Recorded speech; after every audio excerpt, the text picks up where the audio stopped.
Hello and welcome back to Chapter 6 of A Long Walk to Water by Linda Sue Park. Let's find out what's going on with Naya. Remember that Naya's family had gone to the lake camp in order to have water available because the pond, which Naya usually walked to twice a day, had dried up. It was the dry season, so they went to the lake camp, and this is her story.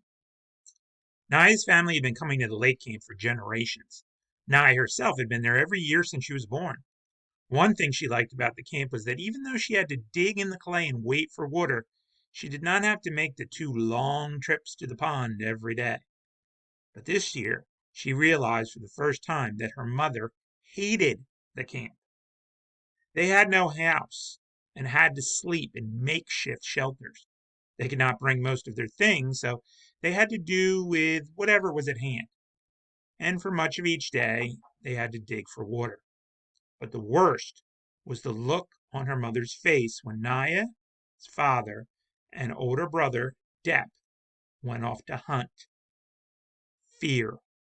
Her mother was afraid that the men in the family would run into Dinka tribesmen somewhere, that they would fight and get injured, or worse. They had been lucky all these years.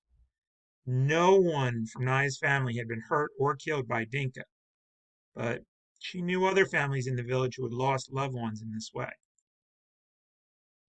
Naya could see the questions in her mother's face every morning. Would they be lucky again?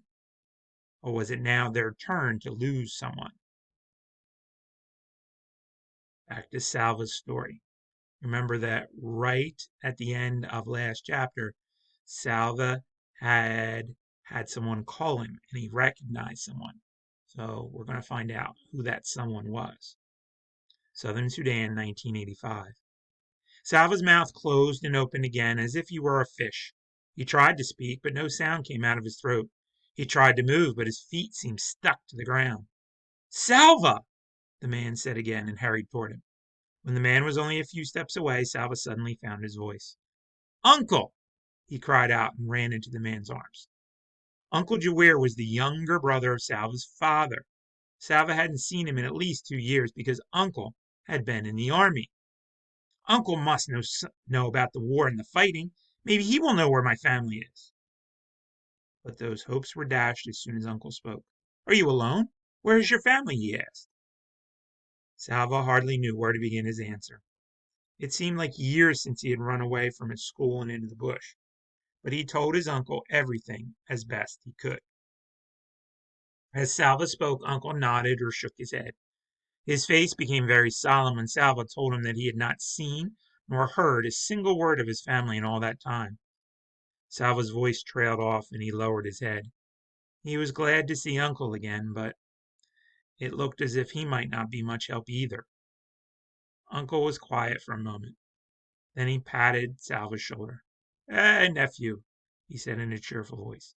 We are together now, so I will look after you.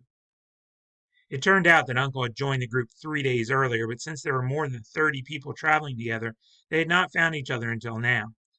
As they began walking, Salva saw that Uncle had a gun, a rifle that he carried on a strap over one shoulder. Already Salva could tell that because of his army experience and because he had a gun, Uncle was seen by the group as a kind of leader. Yes, when I left the army, they let me keep my rifle, Uncle said. So I am going to shoot us a fine meal as soon as we come across anything worth eating. Uncle was true to his word. That very day he shot a young antelope, the kind called a topi. Salva could hardly wait for it to be skinned and butchered and roasted. As the smoky, meaty aroma filled the air, he had to keep swallowing the saliva that flooded his mouth. Uncle laughed as he watched Salva gobble down his first piece of the meat. Salva, you have teeth. You're supposed to use them when you eat. Remember that Salva and the group had hardly had anything to eat at all, so he was extremely hungry. Salva could not reply. He was too busy stuffing another chunk of the delicious charred meat into his mouth. Even though the topi was a small one, there was more than enough meat for everyone in the group. But it did not take long for Salva to regret his haste in eating. After so many weeks of near starvation, his stomach rebelled mightily. He spent most of the night vomiting. Salva was not alone. Whenever his heaving stomach woke him, he would hurry to the edge of the camp to vomit and find others there doing the same. At one point, Salva found himself in a line of half a dozen people, all in an identical pose, bent over, holding their stomachs, and waiting for the next wave of nausea. It might have been funny if he hadn't felt so miserable. The group continued to walk through the land of the Ottawa. Every day they saw lions, usually resting in the shade of small trees. Once in the distance they saw a lion chasing a topi.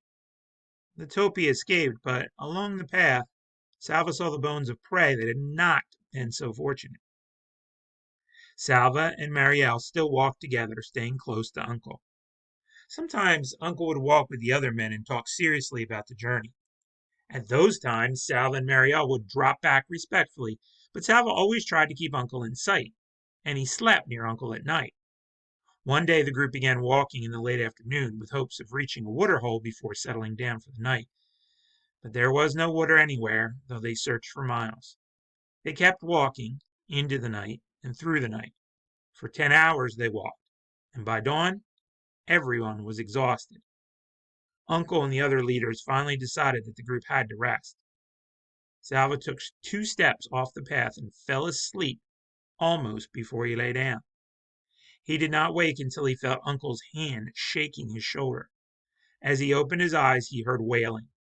Someone was crying. Salva blinked away the sleepiness and looked at Uncle, whose face was very solemn. "I am sorry, Salva," Uncle said quietly. "Your friend." "Marielle?" Salva looked around. "He should be somewhere nearby.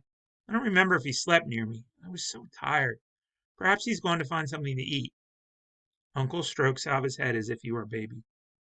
"I am sorry," he said again. A cold fist seemed to grip Salva's heart.